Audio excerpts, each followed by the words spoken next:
Welcome to the Little Things You Hear Together, where we dive deep into Broadway Cast albums to figure out why some hit harder than others.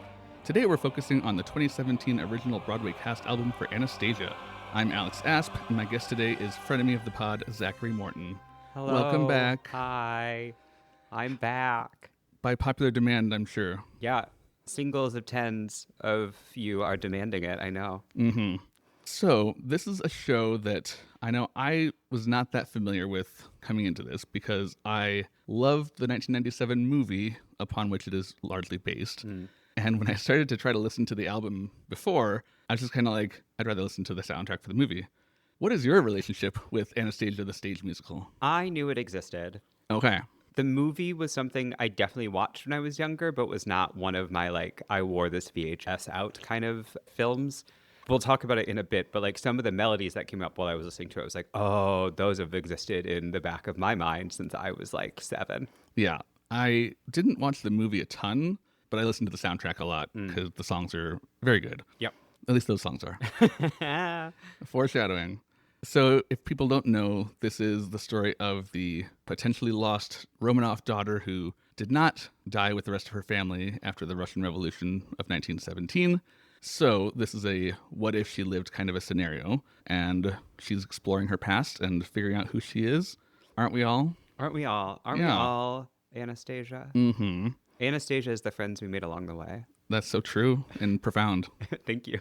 This is the first Aaron's and Flaherty show for the podcast, Okay. which is cool because we're working through the big composers. Yeah. And also, before we get too far in, I do want to shout out Doug Besterman's orchestrations are really good for this album. Very lush. Everything sounds so beautiful, and orchestrations can make or break a show. So good job, Doug. As we go through, there will be a lot of comparing with the movie, and generally it's not a good idea to judge a show based on what it's not and what you wanted it to be. But in this case, since it's about our experiencing of the album, and that is colored by the fact that many of us have seen the movie to varying degrees of knowing the score. So it's inevitably going to happen that something in this album, we feel a certain way because of its relationship to the movie. So Sure. I don't feel bad talking about it that way. So there are a lot of changes to this show from the movie. Speaking of that, Speaking of, the largest one is that in the movie, there's a large supernatural component where the villain of the story is Rasputin. this is gay erasure. Yeah, absolutely. It really is queer erasure. If I remember anything from the movie, it is Rasputin and his tiny bat with his little pig nose. Yes. Shocking that they were not invited to be part of this cast. I'm guessing they just didn't want to have the trouble of trying to make a supernatural element on stage look convincing. Yeah, because princess musicals struggle with that so much on stage. I mean, you've got the demons, and it's a lot more production to add to have that element. I mean, fine. But if you're going to go realism with it, then go realism with it. Yeah. Make this make this the Batman Begins of Anastasia. Ooh, that'd be fun. Yeah, it is interesting that they opted to go more into the Soviet politics of the story. Did they? Well, yeah, that's what they replaced the supernatural stuff with. Sure. It's just in it's those so three shallow, songs, yeah. and there's just nothing there, so we end up with not really a true villain. No, not We at have all. Gleb. That is the correct response. Gleb is an aggressively silly name. It's Yep. also the name of the little green guy from Smiling Friends. Oh, okay. I don't know that. It's a cartoon that's on HBO Max. Okay. Gleb. Gleb. It just, why would you name a character Gleb? And maybe it is some intimidating Slavic name that we are just not familiar with. Well, this was not for a Russian audience. That it was is for true. an American audience, and they could have changed it when they went there because Yep. it's not important in the songs at all. Except for this moment. Gleb. Yep, one time. So my biggest issue with this cast album that kept me from getting into it before and will largely keep me from coming back to it again in the future is most of the songs from the movie are so slow. And I don't know why. I assumed that it had to do with staging stuff, but watching the bootleg, there's not that much that required slowing it down. So I don't know why they did it. There are so many mid-tempo hopeful ballads. That's this entire show is mid-tempo hopeful ballads. to a greater or lesser degree of hope. Like, have I lost all my hope? I am hopeful. Like, that's the scale of these mid-tempo ballads. And they're all just like descending lines over and over again. Do, do, do, do, do, do, do, do, do, do, do. Yeah. And some of them are beautiful, but by the fifth time, I just want to take a nap. Yeah, it's a lot, and we'll get into those specifically as we go along. Rather than waiting until we get to the tracks, I would just want to ask your opinion on Derek Klena as a performer. So my really only experience with Derek Klena before this was on Kimmy Schmidt. Oh, okay. When he plays the douchey boyfriend of Jacqueline. Okay. In the later season. I YOLO! I don't remember that. The one who becomes a DJ. Yeah.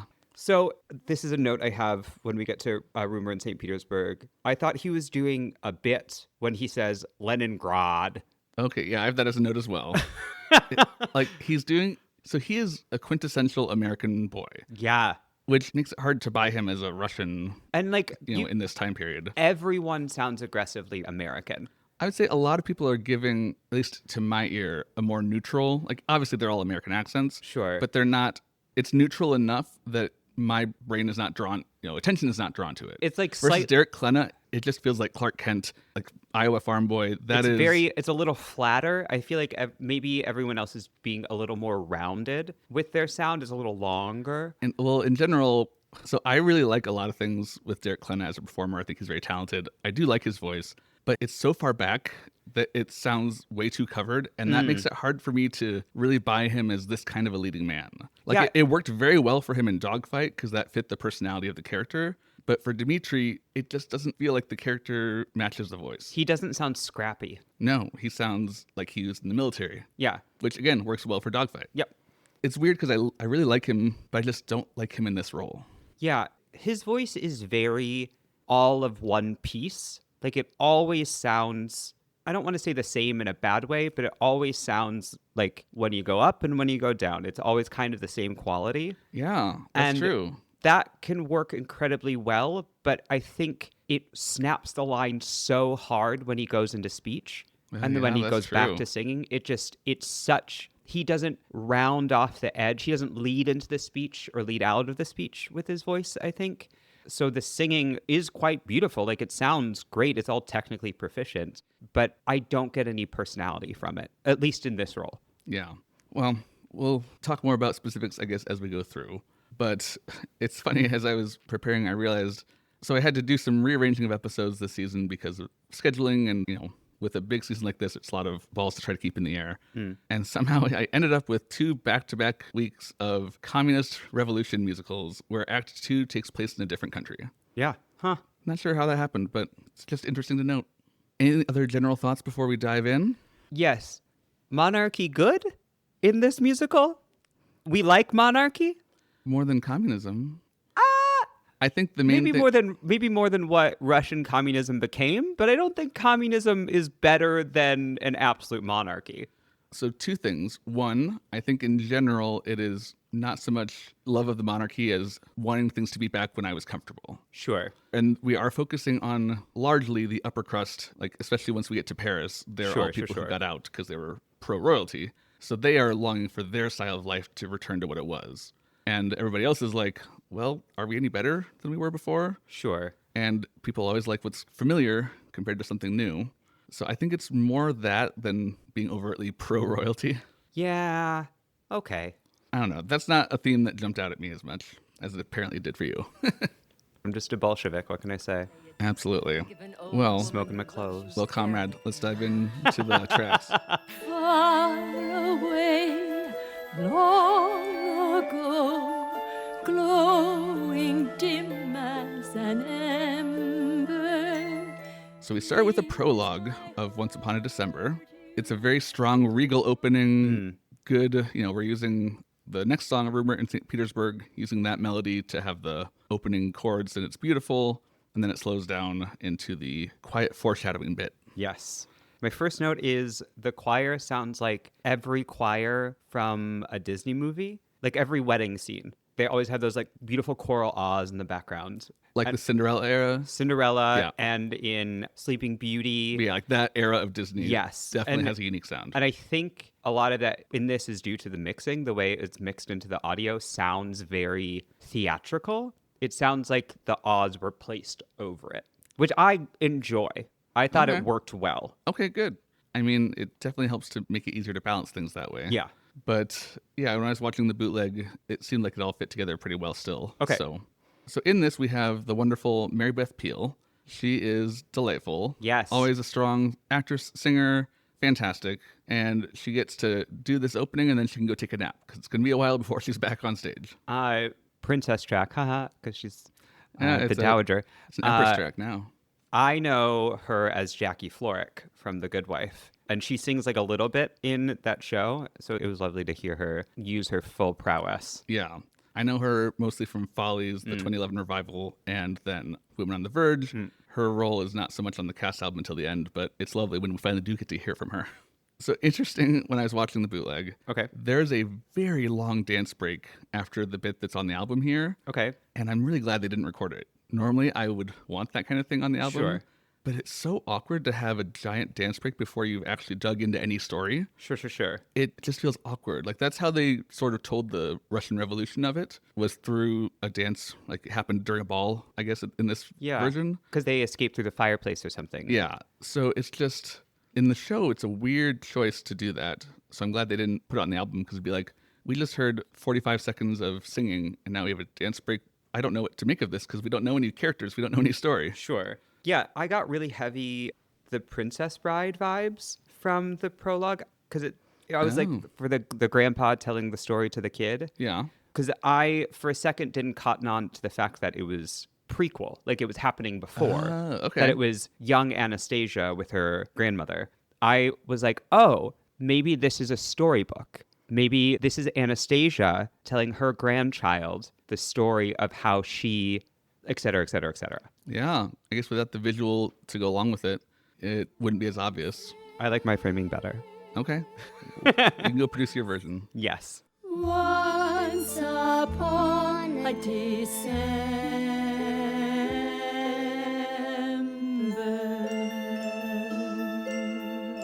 So this is not very long, and then we get into A Rumor in St. Petersburg, which is the opening in the movie. Which is the opening in the movie, but it is significantly shorter. Yeah, they added a lot of stuff in here, which I think is, it's a good thing that if you're coming into this expecting it to be the exact movie on stage, you're immediately going to be informed that it's not that. Sure. Because we start at the beginning with an addition talking about basically how life is great now that we have the revolution and Leningrad, and it's very much in that vibe instead of the movie. I'm sorry, I think you mean Leningrad.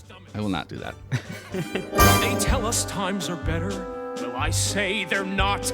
Can't cook an empty promise in an empty pot. A brighter day is dawning. It's almost at hand. The skies are gray, the walls have ears, and he who argues disappears. Hail our brave new land. My first note for this song is Frank Wildhorn? ? Ooh, okay, I could see that. It sounds like a slightly more up-tempo facade. All right. Certainly some of the themes from that Yeah. are in here. And that's sort of like all of these chorus members popping in for like a line. Oh, yeah, part of it for sure. And yeah, everyone sounded, at least at the very beginning, like all the little lines that came out, Derek Klena included, sound aggressively American to me. They just sounded so like, I They am could I am call it talking Leningrad. right now. This is how I'm talking. It was wild. I can see that. For this song in general, I sort of feel an internal struggle because the way they added the political Russianness of it in here, objectively, I think is well done, but it completely kills the vibe of what you're going for. Because the original, the tone is so clear of what this song is, and now we're kind of bouncing around doing different things, and it just muddies the waters and makes it not that huge hit you in the face, bam, this is gonna be a great show. It's more, well, there's good music, but it's going to be a little confusing. Well, I think in the movie version, you still get the sort of political undertone because people can't talk about Anastasia. You're not supposed to mention it. You're not supposed to mention the royal family. You're supposed to only be talking about how great things are. Yes, it's... You see the guy on the horse, which I think is Gleb. I think the way it's done in the movie, it would be easy to overlook that because Sure. it's much more subtle, Sure. which I like, often Yeah. better. But I see why they did not go that route here because people are dumb and might need things spelled out a little bit more for them. I think about halfway through the song, my next question is, what's up, Duloc? Yes, I get that. And then Skid Row when that low voice comes in. There's a rumor in St. Petersburg. Have you heard what they're saying on the street? Although the Tsar did not survive, one daughter may be still alive. The Princess Anastasia. But please do not repeat. Okay, again, this is one of those things I did not write down because it's really nitpicky, but when he goes to say the one daughter may be still alive, like that whole bit with that guy, in the movie, it's got such personality. Yeah. And here he's just flat singing it in that bass. Great. We love a bass. Yeah. Well, not all basses, but. I'm a bass baritone. And it's like there's a moment that you took personality out of it from the source material. I think that's maybe what I was trying to comment on with the everyone sounding just aggressively American. Like everyone sounded the same. All those solo lines that are supposed to be like crazy, silly personalities coming out in these like townsfolk, they just sound all the same. Yeah. It sounds very generic, which in the movie it does not. Yeah. Something I really wish happened in this song is they had the Anastasia auditions. Okay. I really wish that was an ad because you get the car backfiring and like the introduction of Anya, but then Which I did not know that was Anya until watching the bootleg. but then we'll get to it. But the next thing is a sad I want song Ooh, I have a lot to say on for a that. character we have not been introduced to yet. Yeah. Well, I guess technically we have because the car backfired and she has to get to her job. But it would have been so interesting if like part of this song, part of the stuff they added was them having all these chorus members a la like the sisters in The Little Mermaid, where you just get introduced to all these people who get a little funny solo line and they try and audition to be Anastasia. Yeah. You would have to significantly rework the song Or to make maybe- that work because the lyrics of them. So in the original, they're reviewing their plan to Right. hire somebody to be Anastasia and then take her to Paris and get the reward money. Here, which makes more sense actually, what's his name? Dimitri is pitching this to Vlad. Sure. They're not talking about it that they already decided. Then maybe That's it's- happening throughout the song. So you'd have to have a way to get that earlier and then have the auditions be later in the song. And it could be Sure. done, but or I maybe think it's more, added as another song. Yeah, I think it's more reworking than they were looking to do. Sure. I also have the note, first time of many, thank God for Vlad. Thank fucking God for someone who understands what funny is. John Bolton's voice is just funny. Like, he doesn't have to say anything funny and you laugh because he just has such a way of delivering it. It's Like, I love him in A Christmas Story as the dad. Yep. Because he just hams it up and it's exactly what you want. St. Petersburg was lovely when royalty was in. I called myself a count as though I'd always been. I hobnobbed with the royals, but then a change of luck. The Tsar was dead, the royals fled, and comrade, now we're stuck. And then something I really wish had been maybe added to this song, because they sort of add that runner at the beginning, they talk about how it's now Leningrad, not St. Petersburg. I wish there had been a runner of every time they say St. Petersburg, somebody says Leningrad. That'd have been fun. That would have been, I think, like, there are just so many moments where I'm like, why would you not, like, just have somebody do a punch up on this? Well, I don't think that in general, the vibe of this show is not comedy. No. Pretty much it's Vlad and that's it. And the Countess. And yeah, we'll get to that B her. story is, those characters are the ones that can be funny. We'll get to her. We will. But yeah, it's a very serious vibe. And if you're not delivering something that feels powerful, it's just monotone. Yep. And speaking of that, the next track is In My Dreams. Oh boy. Oh boy. Oh boy. So oh this boy. feels like a very similar situation to Chess putting someone else's story in place of nobody's side. Sure. I understand the impulse of why you would do it, and it's a good song, but it's out of place and it doesn't match because the story was crafted with something else very specifically in this spot. Yeah, like maybe if we're going back to the idea of having the auditions, maybe this is her internal monologue, like while she's trying to audition for this role or something, the role of Anastasia. Yeah. Because we don't know this girl. My first note is, I don't know this girl. Why do I care about this song? Yeah. Because this is... So the second song on the movie soundtrack is Journey to the Past. Yes. Which I love. Ugh. But here, you seem like, oh, this is in the place. But actually, we just skipped all that journey to the past part entirely. And we're starting with when she wanders in and meets Dimitri. Yeah. So it's like, okay, this is really more in place of Once Upon a December, which gets moved later in the act.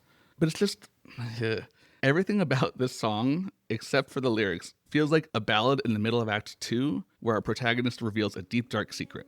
That is absolutely what they're painting, and it's done so well, but that's not what they're trying to do. Rain against a window, sheets upon a bed, terrifying nurses whispering overhead. Call the child Anya, give the child a hat. I don't know a thing before that. The lyrics are incredibly straightforward. There is no subtlety. And like, yes, she's telling a very like, this is what happened, these are the things that I know, and blah, blah, blah. But there's just no like finesse in them. And when she starts to sing Paris at the end, like she just repeats the name Paris. There were so many times where I was like, is she saying Paris? Is she saying Paris? Is she saying Paris? Like, well, in some other songs it's more obvious, but the vowel modifications that this actress goes through, I think because she was directed to, because she was told to sound like Liz Calloway. A beautiful river, a bridge by a square, and I hear a voice whisper, I'll meet you right there in Paris.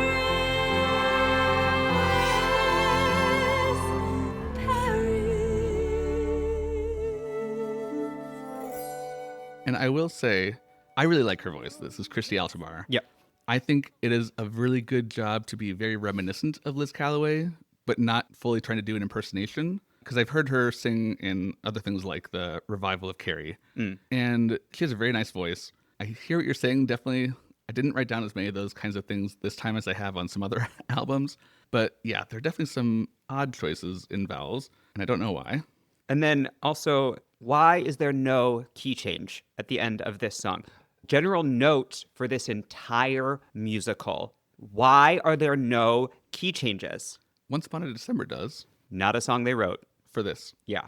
A song from the movie. From the new ones, yeah. Okay, none of the new ones have. None of the, yeah, I don't think that's any of the true. new ones, especially like after a dance break, they come back and there's no key change. And I say, why? There's a lot of why with this show and with this album. It's, yeah, I mean, this is a very, like you said before, kind of a weird intro song for our main character here. Yes. Ostensibly our main character. Yes. Although at this point, the show is really setting it up more as Dimitri's story. Yeah. Which, okay. Sure. But it's just such a different vibe to meet your heroine. Yeah. Not on the hopeful vibe, but on the sad, mournful vibe. Yeah. It's like, that's not setting us up to have a good relationship with this character. The first of many like faux Les Mis parallels. I mean, I'm coming off of Miss Saigon, so this doesn't feel like Les Mis at all. The biggest thing for me in this song is you get it a little bit here and there, but especially the last time at the end. In my dreams, it's all real, and my heart has so much to reveal, and my dreams seem to say, don't be afraid to go on. That is 100% Santa Fe from Newsies. Yeah. Every bit of that is just like, did no one say, hey, you know, this other kind of popular show that people know, maybe we shouldn't try to sound exactly like that? I don't think that memo was ever given for the process of this musical. I think they said, make it sound like other things so people will come to see it. Yeah. And I mean, it ran for almost 2 years. So people did come to see it. Yeah. Ugh. After this song, we have a quick thing called The Rumors Never End. That Which is not on the album. Yep. It's Gleb responding to the report of Anastasia by some of the girls that Dimitri was auditioning to be Anastasia. Who we didn't went and meet? tattled. Who we never met those girls before this point, though. In the show, you do see them audition We briefly, do. but not in the music. Not in the Why is that not a song? because it'd be a funny song, and that's not Yeah. what we're going for here. Russia So- is sad, everyone. Yeah. I mean, this little thing, it's in the playbill as a musical number. It's very short. I understand why they didn't include Sure. it. It's basically like 2 lines. But it's Ramin Karimloo singing, which is always nice. I mean, it also would have been nice to know who the poop Gleb is before his first number. And that's always going to be an issue. But the next track on the album is Learn to Do It, and this is John Bolton's big moment to shine. He had some stuff in A Rumor in St. Petersburg, but he is, I'd say, probably a little bit more than half of this. Like, Dimitri's in there too, but it's mostly Vlad's song. This is also from the movie. Now, shoulders back and stand up tall and do not walk but try to float. I feel a little foolish. Am I floating? Like a sinking boat. You give a bow. What happens now? Your hand receives a kiss. Most of all, remember this. My first note on this one is two Henry Higginses. They're It trying to My Fair Lady her. yeah, trying to make her fancy. So of the songs from the movie, this is maybe the least slowed down. It's only a touch slower, and it's not as bothersome to me, but it just feels like you're tired. Yeah. Because it's going a little bit slow. Because this is like a montage song. Yeah. Because this is the song where they are... So at this point in the story, Anya has revealed that she was found and she had amnesia, doesn't know who she was. Right. She only has something that gives her a clue that Paris is the answer, so she wants to go to Paris. They are looking for an Anastasia for their con, and she seems like she'd fit the bill nicely, so they bring her along, and they're traveling, or they're going to be traveling to try to get to Paris to collect the reward money for reuniting Anastasia with her grandmother. Correct. So this is them letting her believe that she is Anastasia. Spoiler, she actually is, but they don't know that yet. Spoiler, everyone. Yeah, it's not the name of the musical or anything. If I can learn to do it, you can learn to do it. Pull yourself together, And you'll pull through it. Tell yourself it's easy, and it's true. you can learn to do it too. And they are teaching her all of these things that Anastasia would be expected to know. Right. As the name of this person and what, how much they drank and what her horse's name was and Who your grandparents are, who your best friend was. the whole family tree. Which fork to hold. Yeah, they're making her out to be the perfect, what Anastasia would have grown into. Correct. Even though that makes no sense. That makes no because sense. If she had been doing that, she would have been somewhere that people would have found her. Correct. But anyway, that's kind of a fundamental thing you have to accept with this movie and show. So towards like 2/3 of the way through the song, Anya just throws a fit. Like she's like, I can't do it anymore. I don't And want that to is do it new. anymore. And I thought it was a bit. I thought she was going to say, see how good I am at being royal? Because we do have some of that. Yes. Like a couple lines before. Yeah.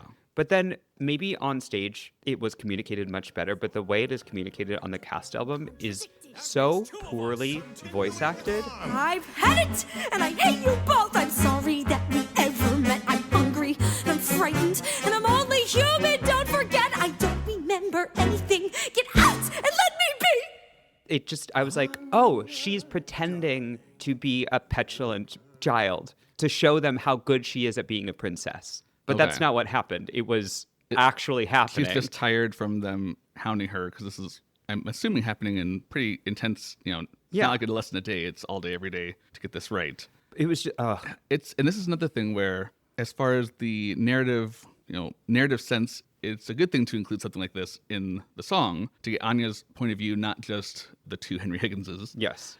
But the way that it's done just doesn't feel comfortable. It just feels like the song is fighting with itself. Yeah, and I would say for a show called Anastasia, this show is not about Anastasia. This show is about other people acting upon Anastasia. Which is a common thing, but Yeah. yeah. I'd be curious, for any of these songs, I'm curious of somebody who did not hear them in the movie first to see how much of this is just, it's not what I know, versus Sure. objective, anybody who listens would get this same kind of feedback. But this is the one I'm kind of most interested because it's just like, again, it feels like it should make sense, but it doesn't. There's also a moment, referring back to the last time I was on this podcast, there's a moment that sounds like Roosevelt Petruchus Coleslaw from Carolina Chains. Da, da, da, da, da, da, da, da, da, da. I think that's the part I'm thinking of. Okay. There was a moment I was like, Roosevelt? I do not immediately go to Carolina Change the way you do, so I True. do not think of that. I mean, this is overall, it's supposed to be a cute, sweet look at them preparing for a scam. And I think this is like referring back to how the show doesn't want to be funny. The show doesn't want this song to be funny, but it should be. There should be some struggle in it. She should be having some difficulties. Maybe her shoes are too small. Maybe the dress is too tight. Maybe like she does get frustrated and slams her fist down. But I think it's funnier if she gets frustrated as the commoner rather than getting frustrated as the princess they're trying to make her be. That's a good point. Oh, well. Oh, well. Humor was not Yeah. the desired outcome. Instead, we go to The Neva Flows. The Neva flows, a new wind blows, and soon it will be spring. The leaves unfold, the czar lies cold. My first note is, what the fuck is this song? My first note is, who the fuck is this? Yeah. As I say, is a response to a lot of these songs. And I Yeah. guess, like, on some cast albums, if you don't really And have a lot of times you're not going to know who's singing, but But there's it's some context clue in what they're saying that you can get it through the song. not in this song. Not in this song. My second note is the Neva a famous river? Yeah, the Neva is the river on which St. Petersburg is founded, but who knows that? Who knows It's that? not like the Nile It's or... not the Danube. It's not a the famous Rhine. river. It's not the Volga, which they mentioned before, and I know the Volga. Yeah, that's the Russian river that most people would Yeah. probably know. So it's just like weird, and even in the show, it's not explained. He just sings a song. No. And it's referenced again later, like in Paris, it's the Neva Club. So apparently it's very meaningful to Sure. them. It's very meaningful to them. But as an audience, you're just like, what the hell is he talking about? The importance of the Neva as a thing and a concept are not established. Yeah. I suppose one could try to argue that it doesn't matter because it's just the metaphor is that time is marching on and things are still happening. Spring is happening. So Sure. you don't need to know what it is to know what it's flowing. But my counter to that is, but it's so unclear that it takes me out of the song to wonder what this is. Like, I know it's a river. Like, I got that from all the context. Or maybe it was a creek. Maybe it was like I didn't know how vital the Neva was. Like, maybe if earlier in the show, like Dmitri and Vlad says, I'll meet you on the banks of the Neva. And then we would know what it is. But no, none of that. There is in the verse, the melody is very much giving Dirty Rotten Scoundrels. My father shook his head and told me not to ask.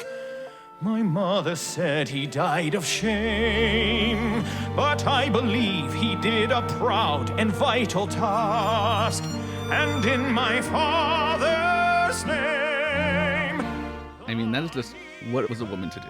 I mean, I also wrote, a revolution is a simple thing is a very weird sentiment. That is, it's like, is that supposed to be profound? Is it? Because he says it like it's supposed to be profound. If there had been a follow-up line, a revolution is a simple thing, but running a nation is not. Something like that. Something Then like that. Then it makes sense. But that's how the song ends, is a revolution is a simple thing. A revolution is a And then it simple comes thing back that later. made my father kill himself. Yeah. And then they bring that line back later in Yep. the reprise, which is just so weird. Yeah. And it's a shame because Ramin Karimloo is so talented. I love his voice. He's doing the best he can, but Yep. you can only do so much with what's on the page. A revolution is a simple thing.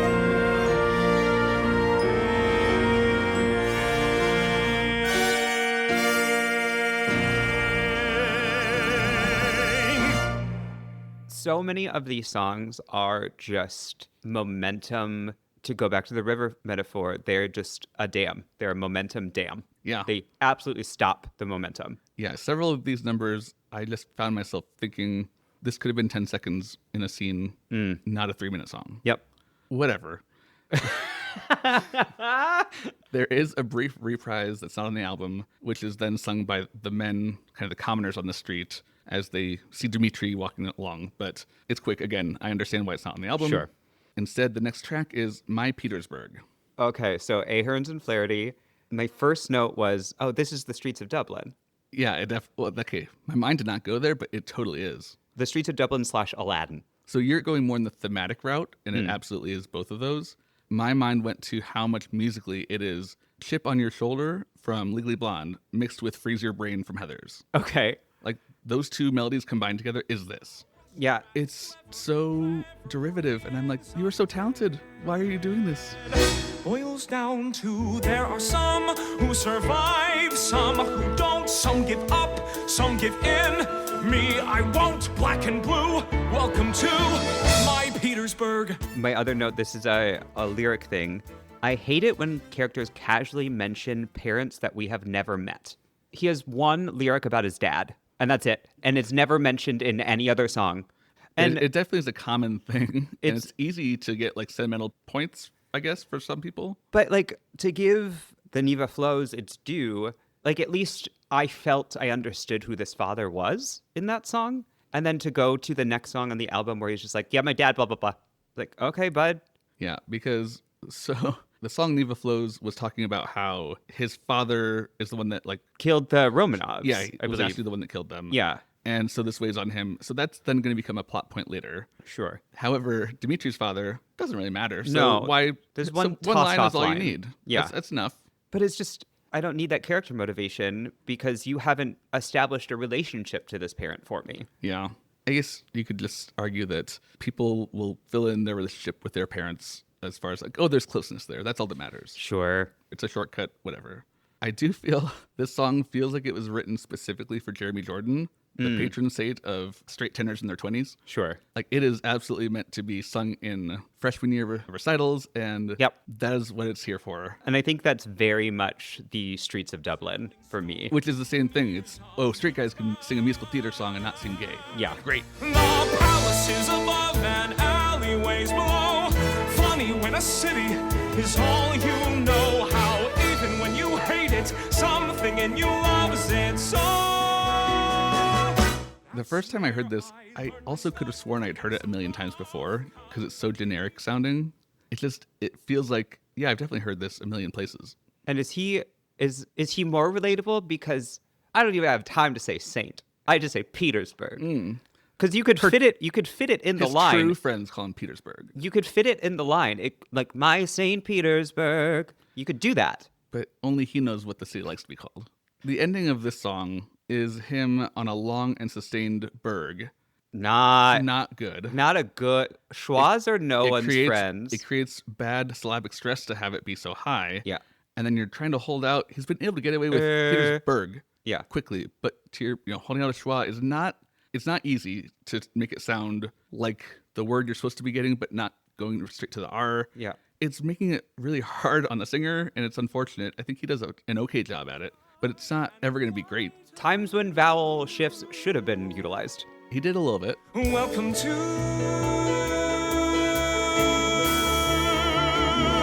my Petersburg.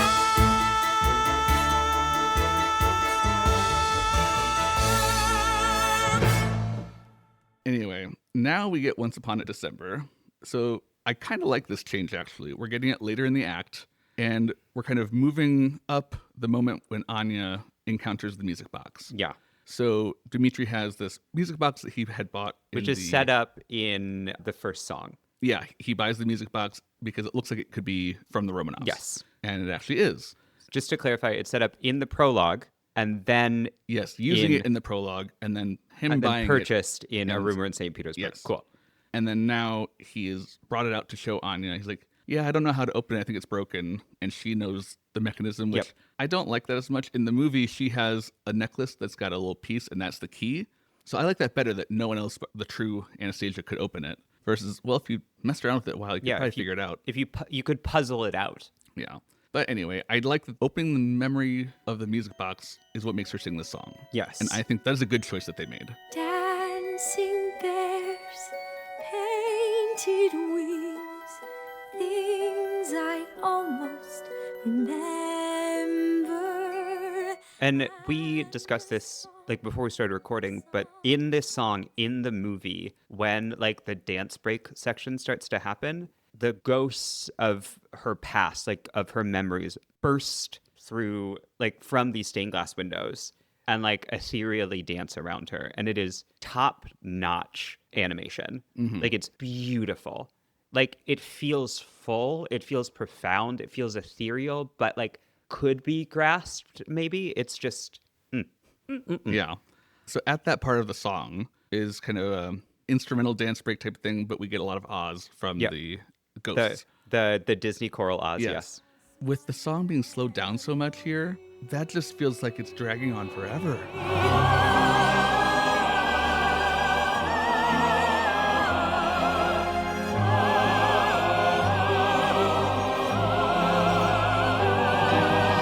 Like, this is so gorgeous in the original, even without the visual of it. And now it just feels like a slog, and that is a crime. And It's such a beautiful song. There is something that could be done, like if they wanted to slow it down in parts, like maybe she has to wind the music box again to get the tempo back Yeah. up. Like that could be quite interesting. I think the idea was to lean into the lullaby of it. Like the music box is there to be a lullaby, so Sure. it's going to be slower. But there are too But that's there are not- too many But mid-tempo. you don't want to put your audience to sleep. Yeah. I wrote, I love a sad music box song. But then the follow-up is it always going to sound Tim Burton-y to me? And maybe that's just an association I have, especially from like Nightmare Before Christmas and Edward Scissorhands. Okay. I've only seen Edward Scissorhands once, so I don't have that association as much. And that's not what I take away from Nightmare Before Christmas either. So it might just be you. This was the first time I wrote, some of these vowel mods are wild. And a song someone sings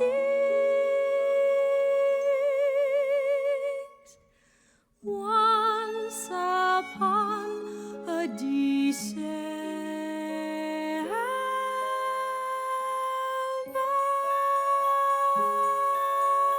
This is one of the songs, though, that is pretty untouched other than the tempo from the movie. And it's because it's a beautiful song. Yeah, it's beautiful. Simple. It still works well in this spot compared to where it was earlier in the Mm-hmm. movie. It's flexible enough to have that range of how you can use it exactly. Because ultimately, it's still just a memory song. It's simple without being inelegant. And I feel like a lot of the songs in this show are simple and inelegant. Yeah, that's a good way to put it. After this, in the show, there's another little song that is not included, A Secret She Kept. It's pretty short, but it's a melody that's all its own. It's not anything different. And it has some nice exposition about Anya. When she was found, she had a diamond sewn into her coat. Okay. She's now pulled that out to finance their trip to Paris. Huh. Okay. And that could have been really interesting to Yeah. have on the album to understand more about who she was and how they're getting to Paris. Yeah. So I'm of the things that are not included, this is one that I'm more surprised because Especially if it's an being original so melody. short, it wouldn't take up that much extra space to put it on the album. Sure. It just feels like they really weren't interested in giving a story or the full score. The album is just for songs, which is their prerogative. The next track is Stay I Pray You. It feels kind of random on the album to me. I wrote, the beginning of this is lovely, but who is this? That's what I was. We are having a lot of the same notes today, and we purposefully did not discuss this beforehand. But this was the first time I think I've been like, oh, this is really pretty. Yeah, this is beautiful. And the chorus, the melody, is taken from the bridge of In the Dark of the Night from the movie. Okay. Yes. Okay. So in the movie, it's Come My Minions Fly to Your Master. Very different mentality. Versus here, it is To bridge and river, forest and waterfall, orchard, sea and sky, harsh and sweet and bitter to leave it all.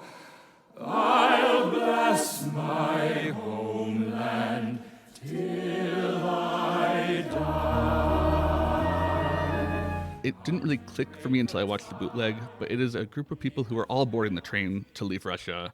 And they're just Okay. like, can I just have one more minute before I say goodbye to my homeland? I thought it was a flashback. Yeah, me too. Because it sounds like somebody in her family saying like she's visiting them and like to her, please stay with us. Yeah. We all want to stay together. That's what I thought until watching the bootleg. I thought it might have been her mother defending them before they all got shot. The guy singing, though, is just, he's a count who sees her Sure. and recognizes her and bows. Okay. And then he starts singing. Yeah, it was a beautiful, I love his voice. yeah, it was a lovely song. Like, of the original pieces that were composed for this, this is very pretty. It's also partly not composed for this, though. So there you go. Yeah, I like the choral part of it that we're getting as well with his beautiful voice. Yep.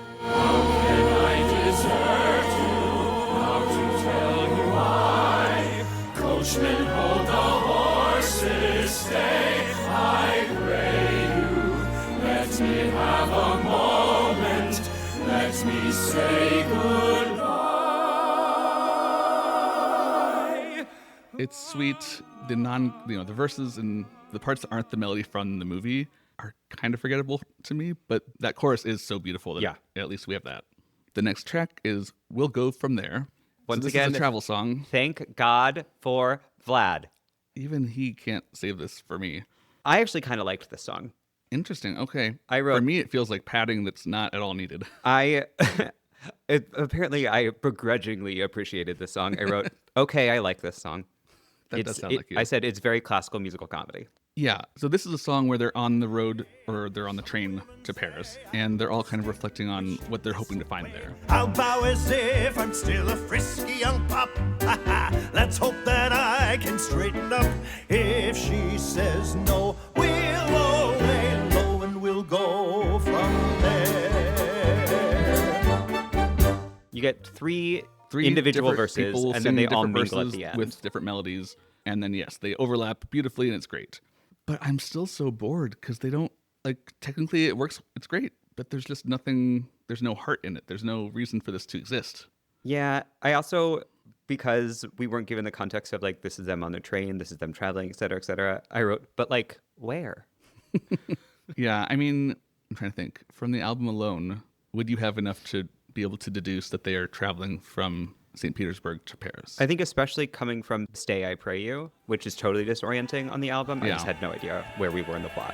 Yeah, I think that's accurate. I made a shot and shake but maybe that bottom line, I'll win her. We'll do some breaks, don't smile. She'll see what she's meant to say. Why did I say yes? The only thing to me that was interesting about this song was in the staging, which was really cool. They have a train car that's on a turntable. Okay. And the projections behind them are morphing so that when you're looking at, the end of the train car, you're seeing the train tracks receding behind them. That's cool. And when it rotates to be on its side, the projections are shifting so you see the trees rushing by. Oh, I like that. That's really cool. That was really effective. Not helping us on the album, but No. a good thing to check out on YouTube, though. And then we get a little thing here that's in the playbill called Traveling Sequence, not on the album. This is the one that I really think should have been included because it is not as short as the other ones. It's still pretty short, but it is Gleb getting his orders to go hunt down Anya. Oh boy, that would have been useful. Yeah. Basically, he's been promoted to have a nice office in the police force, and they get all these rumors that they have to check out. And, oh, I didn't tell you, before this, in a scene, actually right before the Neva flows, Anya is called to his office and they meet, and he's like flirting with her. Oh yeah, there's a little bit of that later in the show. Like when he calls her, he talks about her beautiful face. Yeah, but it does start earlier. Okay. Which actually muddies the whole thing of his motivation for chasing after her. Yeah, it seems very paternal, but then it's like, I also but want to fuck kind you a of little Javert, bit. like, Yeah. it's just not good. A little Javert. It is, okay, we'll Except get to it. We don't get enough of him to get to be Javert. True. I don't know why I'm saying Javert like it's, Javert. Javert. But yeah, so in this little bit, his supervisor is being like, go to Paris. We know where she's going because the train was heading to Paris, but they're not on it because the police were coming through looking for papers and they jumped off. Okay. So sort of similar to how it was in the movie. Okay. And basically, if it's not Anastasia, bring her back here to put her in prison. And if it is, just go ahead and kill her. Sure. So that's his mission that he's being sent off with. And it's nice. The music is just a reprise of A Rumor in St. Petersburg, but it works very well. And I think it would be very helpful on the album to have some clue what's happening. I would agree. Instead, we have Still, which is apparently Gleb's motivation is that he's just butthurt that Anya didn't like him back and she ran away out of Russia. The first note I have is, this is just Les Mis. It was so, like, I was just like, okay. Like, there's no through line No. in the style of the songs of this show. And, like, that isn't always necessary, but they all feel disparate in a way that does not feel intentional. It's Not don't- all of them, but I Yeah. guess some of them stick out of the line way too much. Is it innocence or guile, or nothing but a childish act of will? She doesn't know she needs you, she willfully misleads you, but still.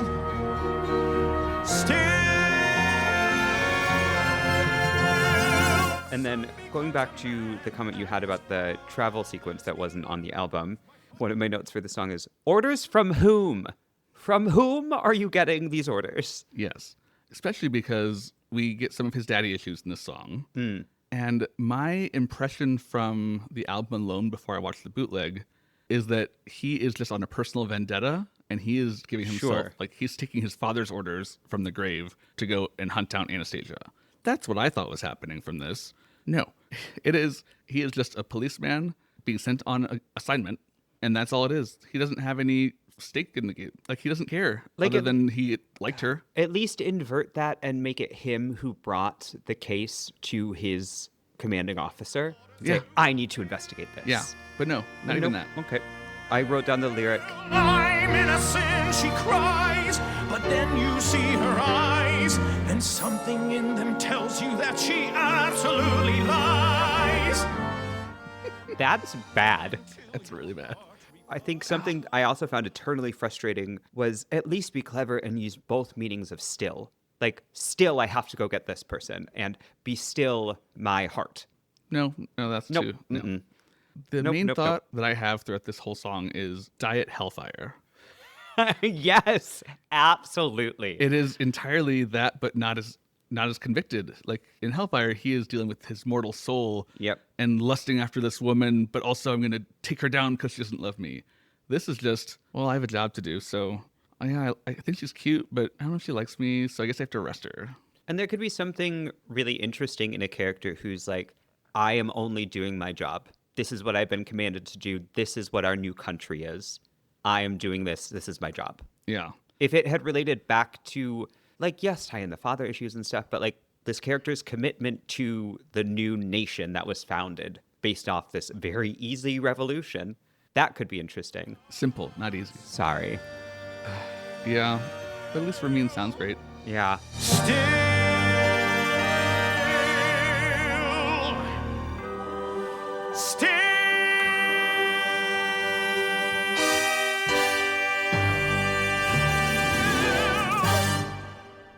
The next track is Journey to the Past. So slow. Yes. Oh but my God, it's painful to listen to this version. This is when I wrote, this melody was buried deep in my memory. Mm-hmm. Like when this came on, I was like, oh, I know this. This exists inside of me. This is the one I'm most often going to listen to from the movie. And like, I know the movie came out in 97, but this song sounds so late 80s, early 90s. Like there's something very like late 80s, early 90s pop about it. I can see that. Kind of like it would feel like it'd be in place in Aladdin. Yeah. Yeah. That kind of a style of the... like a Disney pop kind of thing. Yeah, I can see that. Or how the world can seem so vast on a journey to the past.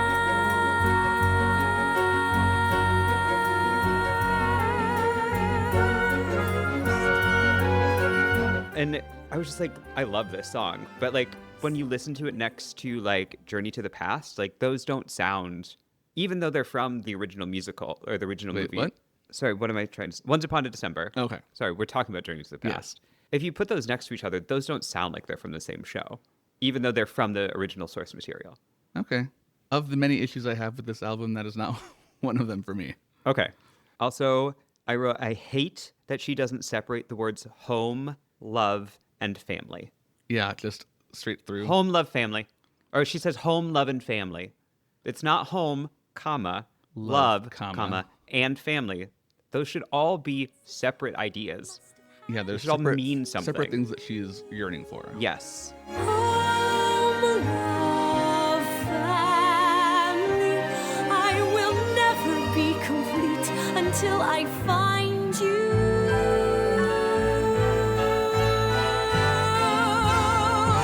So this is the one that was originally our intro to the character in the Yes. movie.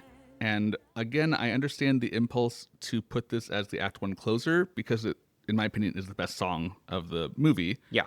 And that's exactly what Frozen did. But this song isn't built for that. It's No. built to be an I Want song. Yeah, this is Not the time for the I Want song. This is an intro to the character. Yeah, and so it's This doing makes us too like much heavy her. lifting here. Yeah, this makes us like her. And I will say, I don't think any of the other pieces of music that have occurred in the show make us like Anastasia. No. In my Maybe- dreams is learn to do it. Yeah, that's a maybe good point. maybe the will go from there. Maybe. Not for me, but for some people. But I will say there was some like lower, deeper chest belting in this song that I appreciated. Mm-hmm. Because the princess thing, if you're doing this much singing in a show, it's, at least to my ear, is exhausting. It's exhausting. I'm like, just hook into your fucking diaphragm and belt a note, please. Although, looking through Act 1, She she actually doesn't sing No. that much. And Act 2 either. Like, No, for the title character, she's not really the about focus. the show is not about her. No. My guess is that part of why they slowed it down so much was to make it feel grander so that it would have the weight to be an Act 1 closer, but it does not work that way. No. Oh, to have such a great song that like I will never voluntarily listen to this version. There's no reason to. Liz Calloway is great. Yep. Also, I realized second episode in a row with Liz Calloway connection too. Okay. Because she was in the Broadway company of Miss Saigon. I will say Liz Calloway, like listening to her in the movie, I in my head always associate her with that like slightly like there's always breath around the sides of the sound. Does that make sense? If I'm talking about Chrissy Altamere, that's how her voice sounds to me. It sounds like there's always breath around the sides of her voice. It never sounds like completely full. It feels like there's always empty space around it. And that can be beautiful. That can be a really good choice. Mm-hmm. But Liz Calloway has that, but only in her upper range. And especially when she's popping up. Okay, yeah. And it's still quite full the rest of the time. And I think maybe I just want Liz Calloway. Just give me fucking Liz I always Calloway. want Liz Calloway. She is one of those voices that, and honestly, Anastasia is how I first knew of her. Yeah. And I was like, oh, she was in Merrily We Roll Along. That's cool. And then other things that, learned more. But she is one of those, like, she's like a bell. Her voice is just so pure and just cuts through everything else. I love it so much. There's a beautiful recording of her singing. I think she originated the role. I don't remember the role's name, but singing Sleepy Man from Robber Bridegroom. She wouldn't have originated that role. Okay. That was in the 70s. Then maybe a revival. Okay. Or maybe it was just off an album. Yeah. But her version of that is Chef's Kiss. Yeah. Patty LuPone originated the role. Really? In Robber Bridegroom? Yeah, that was her original. I think that was her first Broadway credit. Okay. Or at least her first musical credit. Okay. Anyway. Not related. So. That'll be bonus content. Yes. And now we go to intermission. Hooray. Hooray. And bring me home at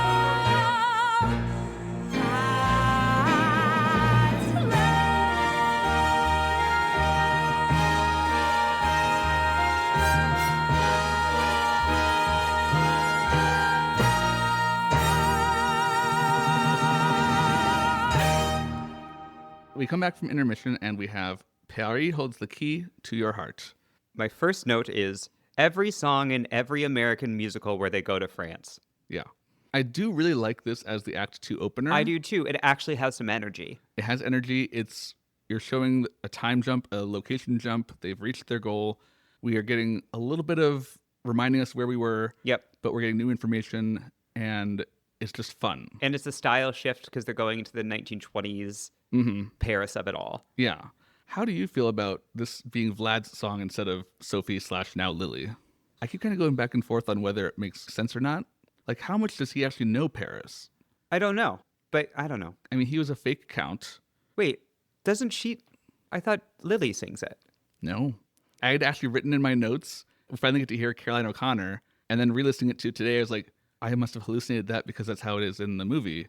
But no, it's almost entirely Vlad with ensemble. Really? Yeah. Maybe I loved her voice so much that maybe I just... Yeah. Okay. It's really weird. I also just thought it was her, and then nope, it's not. It's Vlad. So again, you get your John Bolton. Yeah. Paris holds the key to your heart, and all of Paris plays a part.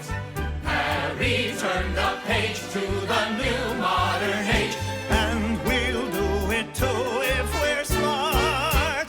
the French have it down to an art. I wrote there's a cute dancey version of Journey to the Past. I like that. Yeah. That was a cute little, okay. Yeah. And then the last note is, oh, I get it. They're falling in love. Which, like, fuck, fine. It's not set up in the first act at all. Situationally, I mean, you're putting You're two putting two young, attractive attractive people. straight people together. Yeah, it's going to happen. And it's in a musical, no, not musical comedy, but But I also don't feel like they didn't butt heads enough in the first act for it to be a rivals to lovers. yeah, not as much as they do in the movie. No. Because There is some of that in the book scenes, but not enough to still be really that much. Paris holds the key to her fate. We won't have much longer to wait. And then, come what may, we will each go our way. I dreamed of a city beyond all compare. It's hard to believe that I'm finally there. And you hear the end of this song, they hold a note, and I want to call it a leading tone. I don't know enough music theory to know that, but it's not the kind of a note you'd expect to hold. And they hold it for 16 counts, which is 8 seconds.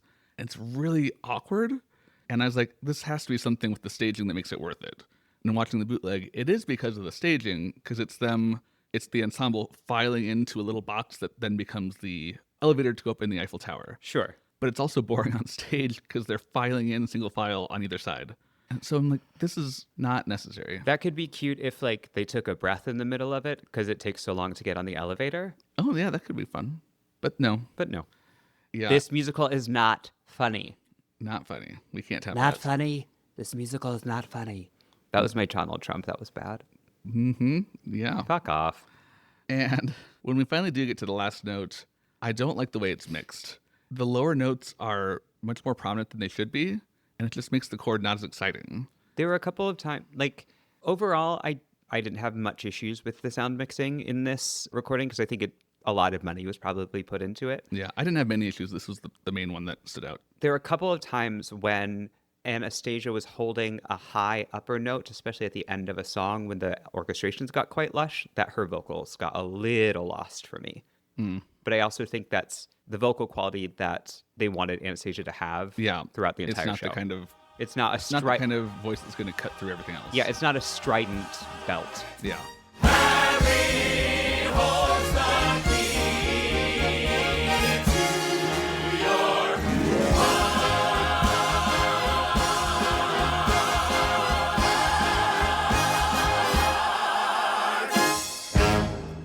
Now we go to Crossing a Bridge. I only have one note for this song, and it's, is this the third time we've heard this song?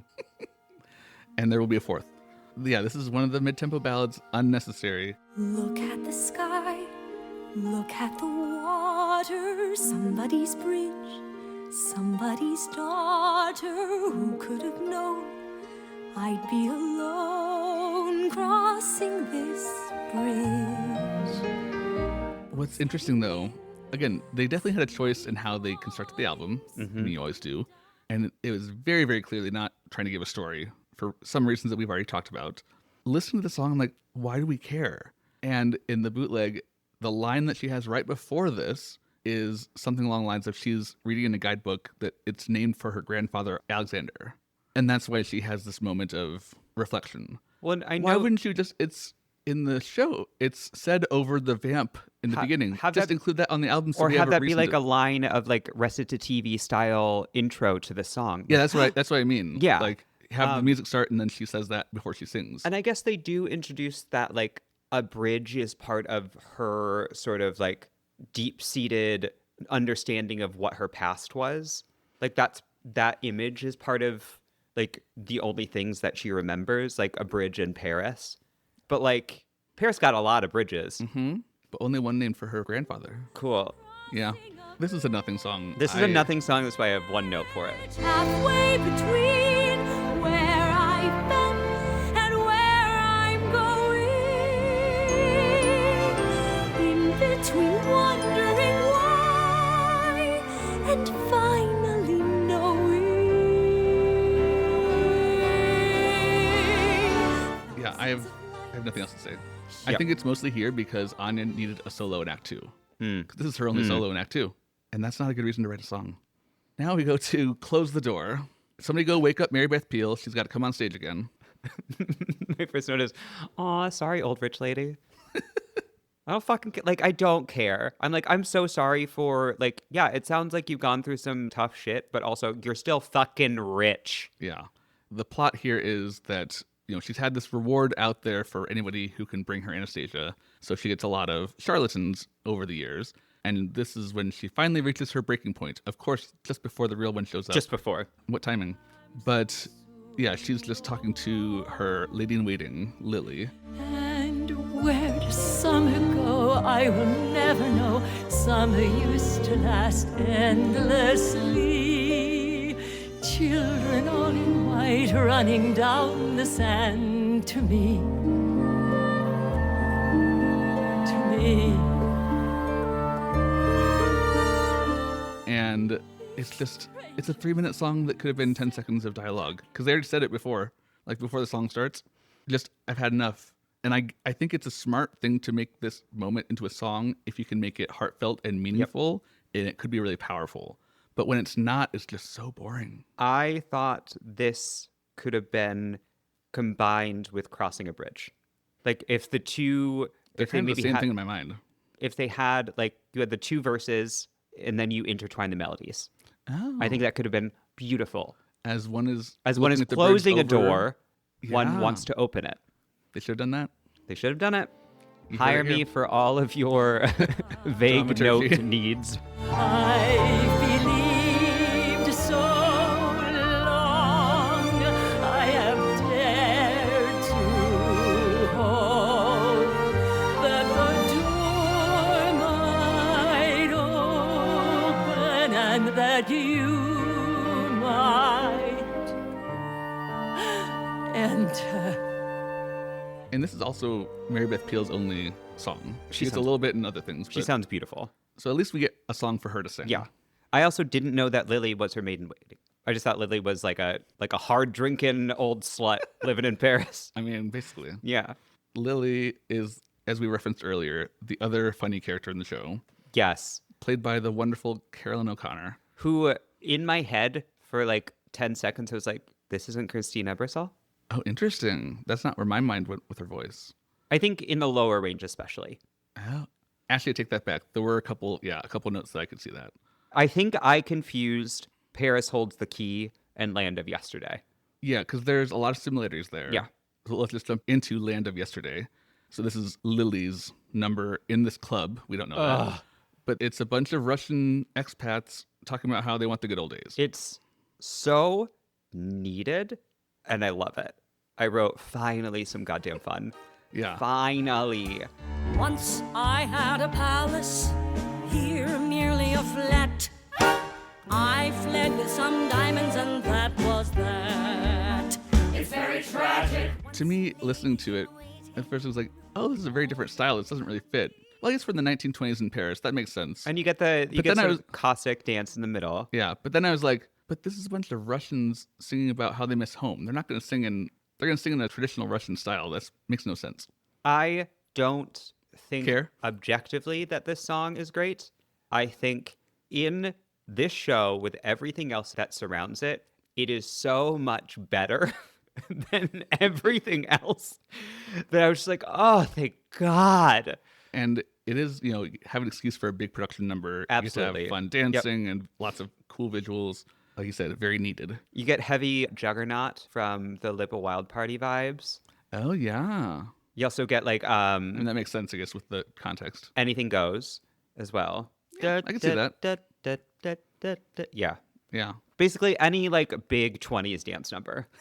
This Yes. is like it's a little generic, but So it's is everything still else. really entertaining. I did love the lyric. But I say we're not dead now. We're not dead now, we're in France instead now. Which I wish had been delivered in a funnier way, but it's still a funny lyric. Yeah, and I wish that wasn't the only, like I was looking at like, are there any lyrics I want to pull out of this song?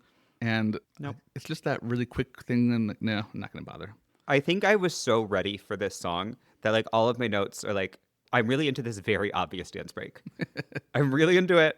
And it's the first genuine, non-nostalgia related excitement that I felt. Oof. Yeah. Eesh, that's not what you want in a show like this. Nope. And to your point, it's so needed that you kind of have to look past the objective issues with the song. Mm-hmm. And like your previous statement of poor old rich white lady, this is a bunch of very wealthy aristocrats who escaped Russia and are living in Paris while still very wealthy. But I mean, not- not but- as wealthy as they were. And not feeling satisfied with like the still very opulent life that like they have. instead of a palace, I just have a flat. It's Okay. But it's completely sold by the charms of what's the performer's name again? Caroline O'Connor. Ugh, so funny. So let's live in the land of yesterday, live in the grand imperial heyday. Let's live in the land of yesterday, Russia. Russia. Let's put on the fancy clothes and let's while our woes away. In Russia, land of yesterday. It does come through a good amount in the cast album, but especially in the bootleg with the scenes. she is just eating everybody up. I'm sure. She is so funny. Obviously very talented. I knew that beforehand. I did Sure. not realize how funny she was. Yeah. And that continues in the next song, The Countess and the Common Man. So we have now, okay, it is funny. At the end of the previous song, she ends up on this platform next to this guy, like they're back to back, and she turns around and it's Vlad, and she like freaks out because they haven't seen each other in who knows how long. It's a funny moment. But now they're together and they're kind of flirt fighting, I guess. We tiptoed off to Peterhof to have a royal fling. My husband was oblivious, counts never know a thing. And all of it was perfect. Till you stole my diamond ring. My first note is starting with a sex joke. Yes, please. Yeah, and this is what I kind of referred to earlier as the B story. Like Yeah. not the main romance that we're concerning ourselves with. This is a rekindling of an old romance, and it's the two characters who bring any life into This into is the show. This is Ado Annie and Will Parker. Yeah. It is very fun. For some reason, throughout the song, a lot of times it sounds like Caroline O'Connor is trying to be Megan Mullally, but I'm so here for it. A little bit. Because I would watch that. There's like the way she flattens her held notes sometimes. Not flat as in pitch, but like flattens the vowel, yeah. the space and goes straight tone. Yeah, I know what you're talking about. Cologne in the bedclothes, the pastry and wine. And under the table, your foot touching mine. And how my heart beat when you sent me our sign. Something that really annoyed me about this song is her name is Lily, but her nickname is Rose. That drove me fucking bonkers. I just passed right over that, I guess. And then I also wrote, they are so funny, but the song is a little flat. The song is not great. I think it's a little slow. It's mostly there to watch. It's because they're dancing around and doing all sorts of Yeah. sight gags, and it's really funny. And it's A, dance break A. Yeah. That's the song structure. Yeah. And once again, there's no key change. Nope. None. We can't have that. It is A, dance break A. Yep. The Countess and the Common Man.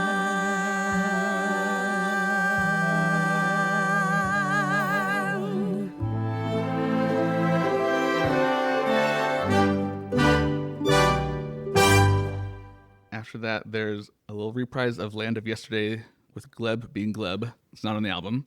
That name is so silly. It's so silly. It's so silly. in What the is it show- short for? Is it short for something? But in the show, Glebed? he has shown up at the club in Paris and is just acting really weird. I don't know, not too surprising, I guess. But he's kind of just hovering around them right now. Sure. I guess just observing? I don't know. It's Who like, knows? Who knows? maybe he's going to the Moulin Rouge and having fun. But anyway, it's very, very brief. And then there's also a nightmare listed in the playbill, which is really, it's just a little interlude when she has a nightmare. I'm not sure why it's listed as a musical number in playbill, but okay. Okay. The next track is In a Crowd of Thousands. I hate it. Okay, I'm curious why, because I'm wondering if it's the same note that I have written down. Okay. My first thing is this their love song? Yes. The second note I have is I do not like this song. What don't you like about it? I couldn't get more specific than that, I guess. One of the lyrics is, he was thin and not too clean. I wrote, just say poor, you fucking bitch. I was like, that's wild. That's wild. For you to be like, you are poor and not very clean. I'm a princess. I hated it. And then she remembered, anticlimax, the song goes on unchanged. Fundamentally, No structural change, no key change, no anything. fundamentally something, the axis has tilted here. And the song's like, fuck it. Yeah. Keep going. Because this is, I think it starts in the scene and then continues into the song. Dimitri is telling her about how, as a child, he met Anastasia. At a parade. And he's talking to her and all this. And then she starts filling in details of that encounter that he did not tell her. So he knows that she's the true Anastasia. Which has sort of happened before during the Get Ready song. And in it's the first also, act. there's several of those moments in the book scenes. but haven't- It's hammered okay. home a lot harder in the musical than in the movie. Yeah. But this, again, feels very Jeremy Jordan coded to me. Like, it's written for that style of voice to have something to sing. And it's another song that it pulls at your heartstrings, but in such an obvious way that you're resentful of it. because like the chord changes, they're beautiful, but it's like this is so formulaic. I don't want to see the formula playing out right in front of my eyes. The parade traveled on. With the sun in my eyes, she was gone. But if I were still 10, in that crowd of thousands. This is not an aspect of Dimitri's history that we have been introduced to before now. Yeah, because in the movie, at the beginning of the movie, we see him in that moment. This? Yeah. And yeah, it's not at a parade, it's him helping them escape the palace, but Yeah. the same idea. So we're coming back to it versus now, yeah. Now it's just like, I'm introducing you to, and I don't know if it's the performance or the way it's written. Why is he describing this? Is he trying to elicit a response from Anya to say that this is who I think you are? Do you remember this? I think in the scene prior, I think he is starting to actually believe that she could be. And so I'm not sure if he's testing her. It's not overtly that, but it's more she is saying, I don't know who I am. Do you really think I'm this person? And he's like, I think you could be. And I think he just like gets nostalgic and remembers when he met her. And then it just kind of goes from there. It's not strong, but No. it's something, I think. Once again, I asked, do we like the monarchy? I mean, Anastasia did. Yeah, but he was poor. He was thin and dirty. And he remains so, though, after. Like that, I don't know why that line really got to me. I was just like, are you fucking kidding me, lady? That you're like, oh yeah, I remember this fucking disgusting urchin that bowed to me on the street. Wanna fuck now? And he called out my name, and he started to run through the sun and the heat and crowd. And I tried not to smile, but I smiled. And then he bowed. That actually is more meaningful in the show because earlier when they're going over manners and stuff, Dimitri refuses to bow because of his anti-royalist principles. Sure. And he's like, I've only bowed once in my life. And then here you find out she's the one person he ever bowed to. Got it. It's still not much of a moment, but they try to make it one. I had a visceral reaction to this song, as you tell. can tell. I will say, though, Christy Altamar and Derek Klena sound really good together. They sound lovely together. Their vibrati? I don't know. They really work well, and just I think they're a good pairing, and it's sad that they don't actually sing together much in the show. Nope. Basically just second half of the song, but it's really nice to listen to at least. But I knew even then, in a crowd of thousands, I'd find you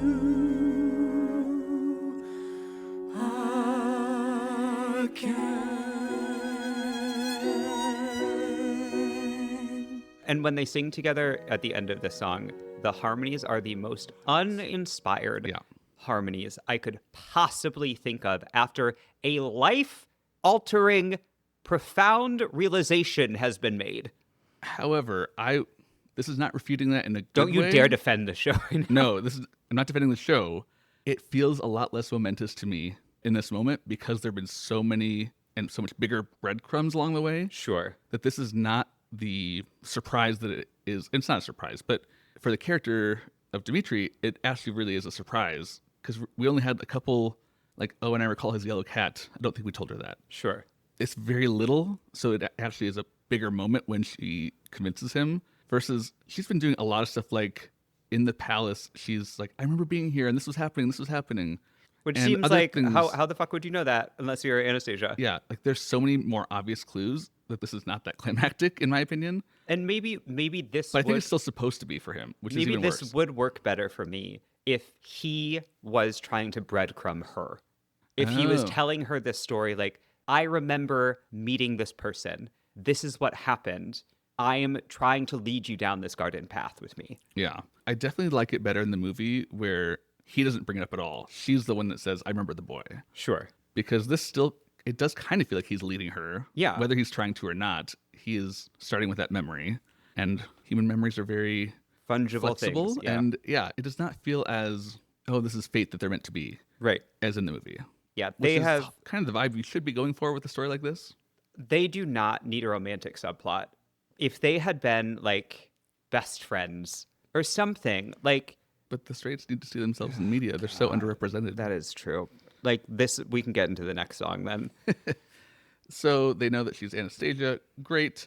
Next track is Meant to Be, which starts with an instrumental reprise of In a Crowd of Thousands. Yep. And this is Vlad singing the melody from earlier to observe them falling in love. And I wrote, oh, now they want to fuck because she's a princess and he saw her when he was 10. I mean, I guess it's a musical. Both of those are not great. I hate it. What's meant to be is meant to be. I see it at a glance. She is radiant and confident and born to take this chance. I tried to think of everything. I just forgot romance. These two songs together, they're very much the same thing. They're together. Yeah.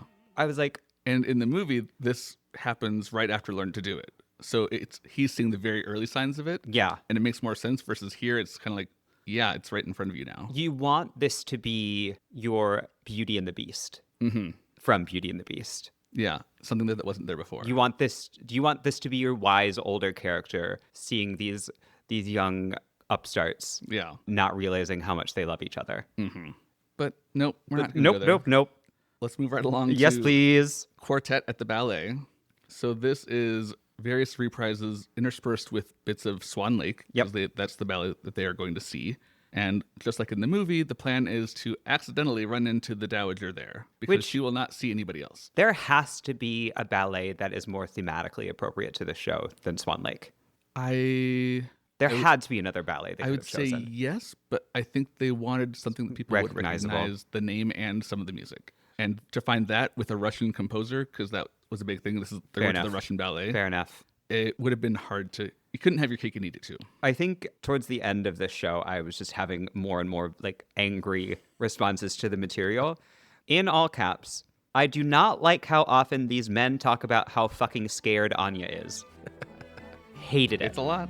Hated it. Next to me, this frightened girl, holding tight as the dancers whirl.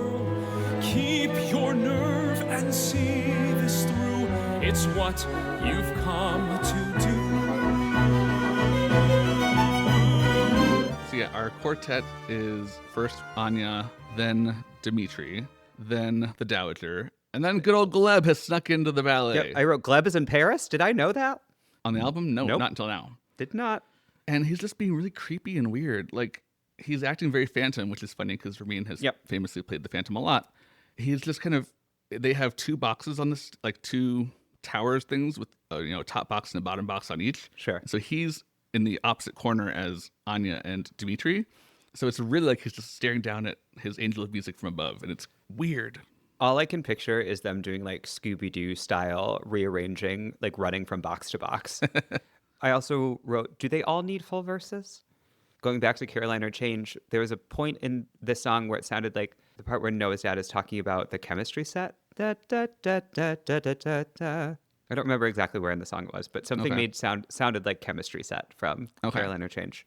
And then I really wanted that last Anastasia to be the grandmother thinking this could be her granddaughter. Is it? I think it's in the song at one point that she like. See that girl? Could it be? Don't be ridiculous. Yeah, earlier in the song. And I don't think the last Anastasia is even the grandmother singing, is it? It's everybody. It's everybody. I wanted it just to be the grandmother, or maybe they all start Anastasia. Sorry, I went too close to the mic on that. Whatever. I thought you were going to say the same thing I was going to say. What? So my issue here is this song is going along and it's pretty much all minor keys, which goes along with Swan Lake. And then the point of the song is to build dramatic tension. Yeah. And then we end on a major chord. It did not. It ruins any bit of tension that you might have created to have the happy sounding ending chord like it's the end of the musical. Like this is the thing where it would be a minor here and then when it's reprised in the finale, it's a major chord. And it's just, again, read the room. Like this is not the vibe that you're trying to set. Why are you doing this choice? Because, like, we'll talk about it in the next song, or maybe a song or two. The grandmother does do like a sung Anastasia realization, but I think if it had been introduced here as a maybe, and then it could be answered later. Again, that would require a lot of restructuring. But because, only that last note. Only the last Anastasia. Well, but dramatically in the show, she is so against seeing Anastasia because she thinks there's no possibility that anybody could be real, and I'm just fooling myself. So to have that moment there would undercut the scene that follows. Okay, fine. I'll let it go then. That would be a really cool moment, though.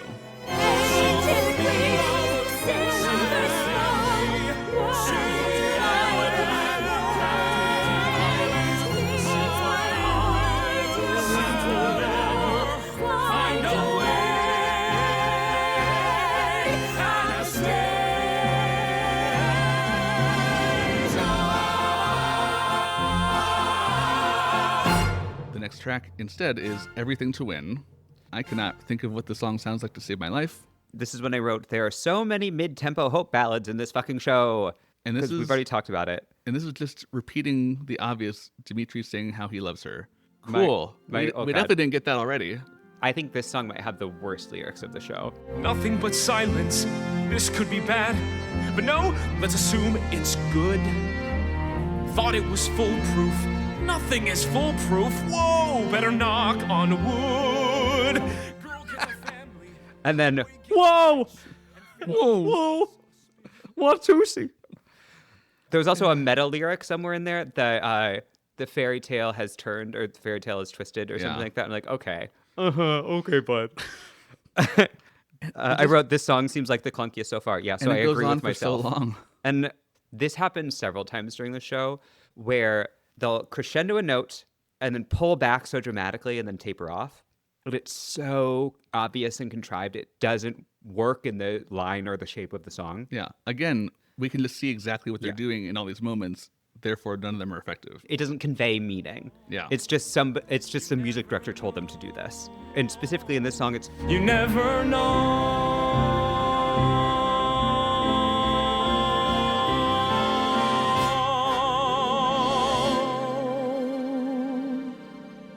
and I all in caps again. You have learned and discovered nothing in this song. You did not earn that last line. Yeah. There's nothing happening in this song. Oh, God, it was bad. He's saying, I have realized that I love her. Cool. Okay. Not I am realizing right now in this moment that I'm singing about, because that would at least be something. No, I have realized. I have already realized. I done have realized that I love this You already lady. had done realized. I wonder if our paths will ever cross again, the way they did when you were 8 and I was 10. Again, not a whole lot else to say. I don't need this. I definitely don't need the reprise that comes later. Yep. Instead, now we get a reprise of Once Upon a December. So this is our flashback to the prologue with the Dowager and Anya together. I wrote, I mean, it's here. It's here. It's here. One of the issues I have in general with this, like with the adaptation, in the movie, Dimitri has the music box because he worked in the palace and he grabbed it as they were running out the door. Right. In the show, we established that it's real, but then it's lost and happens to be picked up at the market. Like, that's what luck there. Yeah. It's a little convenient. Yeah, and it just makes it less like, oh, this is, you actually have something from the palace. That kind of makes you a little bit more legit. Yeah. The music box is legit, but he just bought it off the street, not knowing it was real even. Well, and how do we know it's legit? This woman, Anya, could just be able to open a music box. Yeah, maybe he's just too clunky and can't figure it out. Like, yeah. But whatever. It's great luck that he found it because it is the key to the Dowager accepting Anya as Anastasia. And that's pretty much all that's here. Yep. Things my heart used to know. Once upon a December. Next, we have the press conference. This is 100% here to have a costume change for the others. I didn't mind it because we get Lily. Yeah, but not nearly as fun as she was before. No. I wrote Murder from Jekyll and Hyde. Yep. / the scene where all of the townspeople go to kill the beast. The mob song. Yeah. And then halfway through I read, oh, now it's Chicago. I'm really not at liberty to gossip with the press. Her Majesty is coming, until then you'll have to guess. Suffice to say, you'll meet today the little lost princess. The thought that I had listening to this is it's almost offensive how unnecessary the song is. Yeah. We are at the end of the show. We know the story. There's no suspense to matter. Like, this press conference means nothing to anybody in the audience. If this had been the framing device, if this had happened at the beginning of the show, There's a whole lot of ifs that we could go into. like if this had happened instead of the music box scene at the beginning, let's say, Okay. and then we go from this press conference where you see this person, and, like, is it Anastasia? Is it Anastasia? Is it Anastasia? And then you flash back Yeah. to the rest of the show. I think that could have made That the could have song worked. worthwhile. Yeah. But as it is, we're not meeting any new characters. Nope. We're not learning any new information. There's no point to it. Yep. I'd rather listen to the press conference from Chess. Yes. At least that's interesting. I would rather listen to They Both Reach for the Gun. Yeah, that too. It's not even a new melody. Like, it's just learn to do it again. Yep. Members of the press.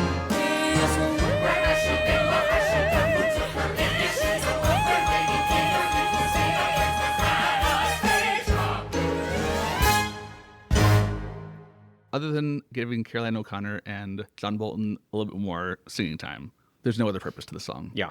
And no purpose to the next either. Everything to win reprise. My only note is Gleb. Yeah. So this is, the first time was Dimitri singing, and now Anya is singing it back. Yeah. And then she sees Gleb and says, Gleb. I really enjoyed listening to this on Spotify on my phone and looking at the lyrics because it has an exclamation point. Not in the Obviously. performance, but Gleb. That's her interpretation. Sure. Con man and princess get their wish, and fairy tale comes true. The only thing I lose is Gleb. And now we have Gleb back, so we get reprises of Still and The Neva Flows. My first note is Gleb with the correct arguments. Gleb is not lying at the beginning of the song. Yeah. Like, I'm not on Gleb's side, but also monarchy is bad. If you really are Anastasia, do you think history wants you to have lived? Yes. Why don't you? The Romanovs were given everything and gave back nothing until the Russian people rose up and destroyed them. I don't love him saying, why do you deserve to live? And screaming, like, just throwing a temper tantrum at her. Yeah, but like, if his motivations had been more based on, I am a staunch revolutionary of Yeah. this new republic, Then we'd have a reason for him to Then- be angry. then it could be like, why do you deserve to live? And all of the peasants deserve to die. Yeah.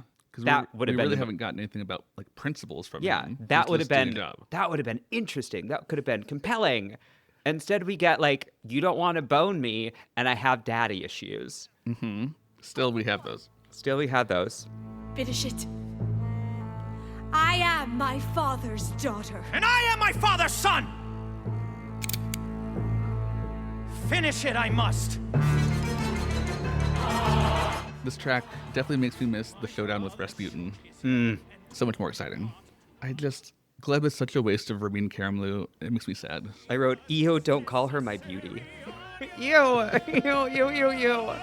For Russia, my beauty, what choice but simple duty? We have the past to bury on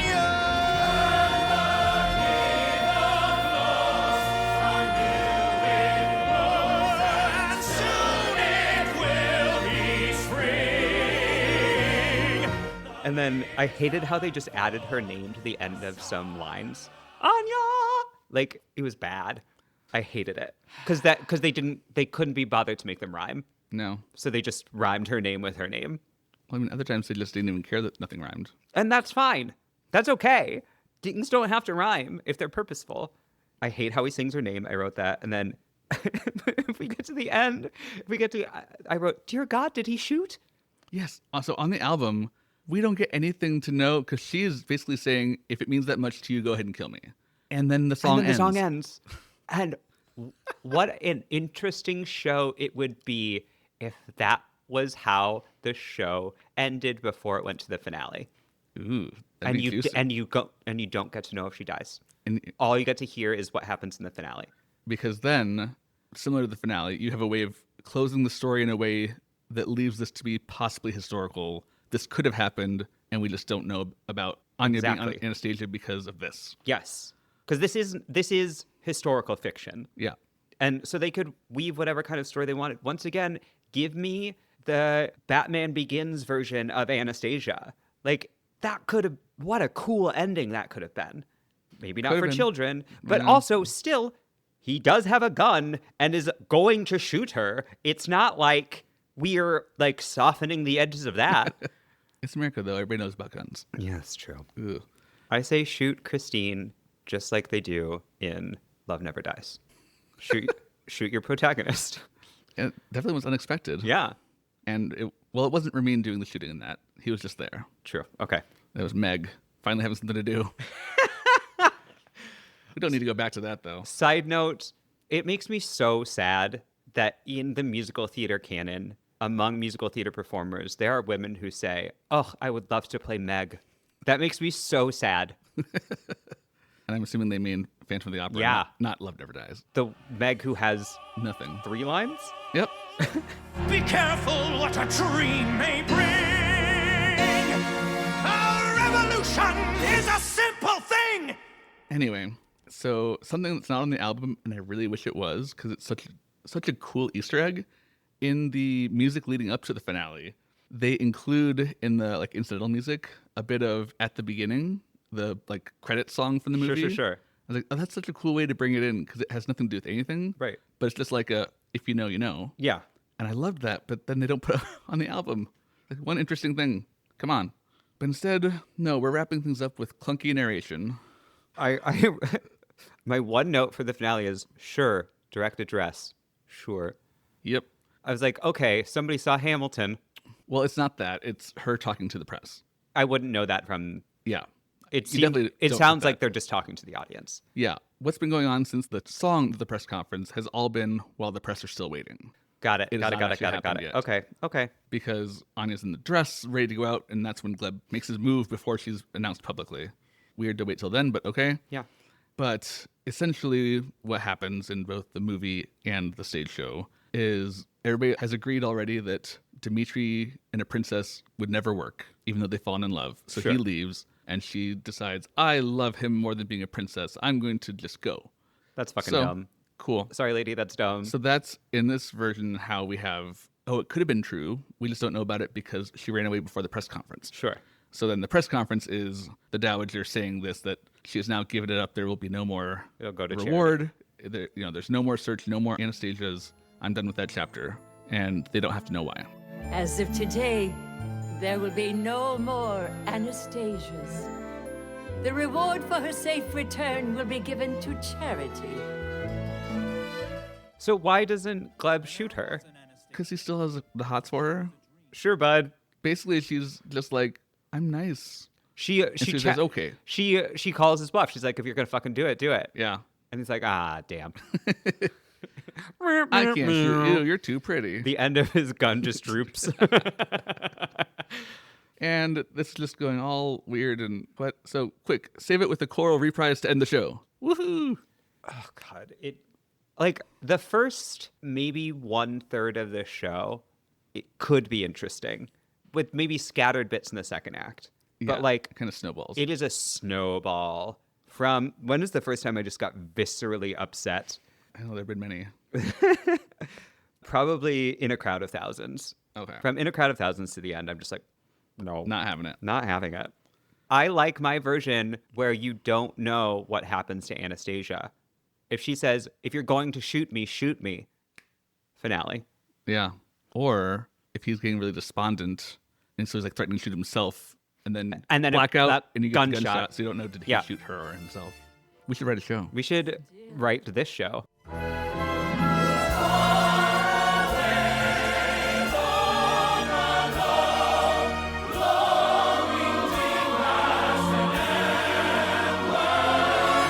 So this ran for 808 performances at the Broadhurst Theater. Whew. It got a Tony nomination for costumes, did not win. The album was produced for Broadway Records by Frank Filippetti, Hunter Arnold, Aronson Flaherty, and the engineers were Filippetti and Derek Lee. I mean, the album was done well. It's not their fault. No, the album is done well. It is well-produced music. It is competently performed. It's just the show. So, for this album, who is your standout performer? Caroline, is that her name? Caroline O'Connor? Yeah. Okay. Even though her screen time was brief, even though her stage time was brief, like, she sang the only song that I would voluntarily listen to again. Very fair. I think I'd still go with Christy Altamar. I do love her voice, even if it's not being used always the best. The similarities to Liz Calloway are enough for me to pick that. There were too many times where she was singing, I felt like I could hear the vocal mechanics Yeah, that's occurring. Fair. Oh, well. Oh, well. And for your go-to track, easy for you. What is it called again? The one where they're all slutty dancing in Paris. Land of Yesterday. Land of Yesterday. I mean, if we were going off songs that I loved from the movie Journey to the Past, obviously. And it's the whole album. I think of it kind of as which of these tracks is going to get the most play on your phone, whatever. iTunes, Spotify, whatever you listen to music. Of the versions that are on the cast album, it would be Land of the Past. Or Land of Yesterday. Land of Yesterday. Yes. Journey to the Past, Land of Yesterday. I think I might go with A Rumor in St. Petersburg still. Okay. Because I cannot listen to this version of Journey to the Past. It's so slow it hurts. Yeah. Similarly, Once Upon December, it's just too slow. I can't. And I still prefer the original tightness of A Rumor in St. Petersburg, but I appreciate more of what they were trying to do with the additions here. Sure. To that song. Sure. Are you ready to score this? Oh, you betcha. All right. Composition of music out of 15 points. I don't think the songs were on a technical level bad. So it's not whether or not I like them. It's just whether or not they're like competently written. Yeah. Then like an 11, a 12? Pick one. 11. Okay. I also put 11. And a lot of that score is based on the songs from the movie. Yep. But a lot of the other ones, they're fine. Yeah. Again, you can see the strings too easily. But for people who don't know as much about theater and are just going to see a show, I'm sure they would love those. They would not be aware that they're being manipulated that way. Yep. And they would have grand time.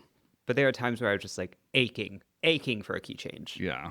Which is interesting because that's not normally something you think about because usually you have them when they need to be when there. the emotion demands it. Yeah. Oh, well. Lyrics out of 15. Oh, God.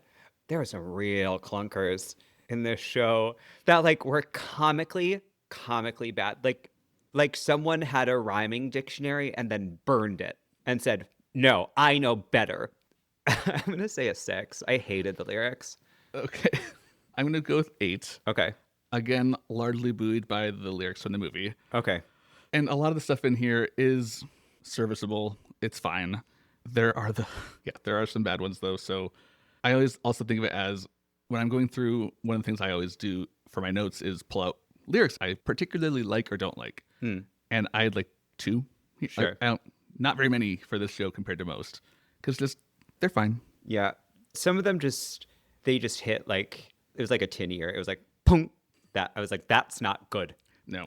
And that's why I'm always thinking of like these things that I talk about being, they're small things, but that's exactly it. The dunk to just take you out of it and to varying degrees of discomfort, make you feel something other than what the album's going for. Yeah. In performance, for virtuosity out of 15 points. And can you define virtuosity for me briefly again? So this is kind of the technical singing, the playing of the instruments, keeping everything together, all of the things that you would expect from a performer to do the very best that they could. I'm going to go with like somebody like Carol Channing Yeah. would not have a high virtuosity score, but she would have a high personality score, which is the next one. I'm going to go with 11 again, partially because of I could see the music director hand a little too much on some of the performance. Like the way, like the dynamics especially, I think were a little contrived. They weren't like, they didn't feel lived into me. They didn't feel earned. They didn't feel justified. Okay. I think that's the first time dynamics have been brought up in this context, but that is absolutely within the bounds of this category. Well, because they talked about some where they would crescendo and then pull back and then fade out. And I was like, that's just because somebody told you to do that. And there are ways to do that and make it not sound so mechanical. Yeah. And also just some of the vowel shapes, the vowel alterations that seemed a little odd. And then some of I think I've justified enough. Yes. Okay. I think I'm going to go with 12. Okay. there's so much good in these performances. There is, yeah. And so many very great performers. There's just, there's enough things along the way. Pretty much everybody except for Caroline O'Connor and Mary Beth Peele have some things here and there that are not quite what you would hope for. Yeah. And then John Bolton is fully there for personality, and he's in tune, but he's not the like most classic vocal technique kind of guy. Yeah. And I love that for him. I love that for us because it's actually interesting. Yeah. For personality then, out of 15.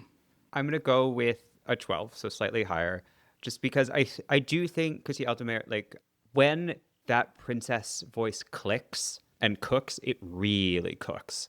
Like, when I feel like the hands of, like, manipulation of the director and the music director were not as apparent, when I felt like she got to do what she could really do, I was, like, all in on her performance. Like, Derek Klena is maybe bringing the score down because he doesn't really have the right vocal quality for me in this performance. He doesn't sound scrappy. I don't root for him because he's just a fucking hot white guy. Yeah, he sounds like a high school bully that exactly grew up in his and looks, let's be honest, looks like a high school bully too. Yeah. Not that I think you bullied people, Derek Klena. And this is partly because you're beautiful, but... Yeah, exactly. And I think personality, like Mary Beth Peele, gorgeous. I mean, that's the one thing, and it's more obvious when watching the bootleg, but in her solo, she is trying to emote Like, and keep give it give you that whole journey. It's just not written for her to have enough to get it successfully there. Yeah, but she's doing a lot to try. And John Bolton and Caroline O'Connor. Thank you. They are just like, Caroline O'Connor has, I think, of the two comedic actors, has a much greater vocal facility. Yeah, and faculty, I guess. Like, she can do more with her voice in a more controlled manner. Yeah, she is a powerhouse. But they both were just so funny. Yeah. I think I'm going to go with 10. Okay. Because, you have the couple at the top, you have several, they're kind of in the middle, like top middle, and then like Derek Klena, it's mostly giving one note, and I don't think that his voice part is right for the role. Okay. So kind of all those things together, none of it's bad, but I'm not getting the story through their vocal choices as much. At no point when I was listening to this album did I think this person doesn't know how to sing. Yeah. Which hopefully if you're listening to a Broadway recording, but like, let's be honest, it's not always true. Yeah. Especially some of those 1960s recordings, 50s. My God. Listening to Anyone Can Whistle, the men are not like good. The Three Stooge characters that are with Angela Lansbury. Yeah, they're bad. Well, maybe we'll get to that in the future. Maybe. And then in theatricality, for storytelling, out of 15 points. Okay. And to clarify, yes, thank you. This is not, do you get the complete story of the musical as it is on stage? This is more, is the album conducive to giving you a story or giving you pieces that you can make a story out of? Even if it's not exactly what the show is, does it feel like you're on a journey of a story? I'm going to give it a 7. Okay. Because there are 15? Yes. Okay. Because there are, if I was squinting and if I vaguely remembered the movie Anastasia from my childhood, I would be like, okay, I think I know what's happening if I thread maybe every other song together. Yeah. And then within that, there are a couple of songs that I feel like are good self-contained stories. Yeah. I'm going to put 9. Okay. I think you have enough kind of milestone songs that do give you story. Like we start off with just a little exposition, like we have learned to do it. Like there are those things along the way that you can then piece in the songs that are just kind of a somewhat generic emotional story. And you can put those in the context of what you've already heard from the actual story songs and create something. Sure. But that is kind of a lot of work to do. So yeah, I'm not going to go higher, but sure. And then emotiveness out of 10 points. Oh boy. Okay. Emotiveness. I think an 8. Like, I think these songs are competently performed. Like, most of the time, more than most of the time, a majority of the time, I believe the arc that these people are going on. I may not like it. I may not like how the song is written. I don't like the song that was given to them for this arc to occur. But these people worked. These people were working to get through the emotional content and meat of these songs. Yeah, that's fair. Maybe I'm being a little too harsh, but I put 5. Okay. I feel like the performers are doing all that, but it still doesn't feel genuine to me because of what's written underneath.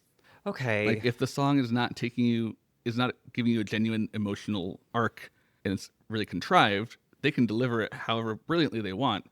I'm still not going to feel invested. It's not going to bring anything out of me for sure. And I think just kind of, maybe I'm judging on, regardless of the material you are given, are you performing this material in the best possible way you are able to? But are you getting emotion from the album? This is not judging any. Then I'm going to take a specific point actors. off. I'm taking a point off. Okay, so 7. Yeah. All right. Yeah, because that part of it would go into the storytelling or the personality. Yeah. Okay. This is just what are you experiencing as a listener? Sure. This is more pure mechanics of like the thing as a whole. Like if you set certain quote unquote goals for an album, how well is it meeting that goal? Okay. And then for our other categories, inventiveness out of 5 points. No, you cannot go negative. Oh, a 1. This is not a creative show. Yeah, I also put 1. This is a classic.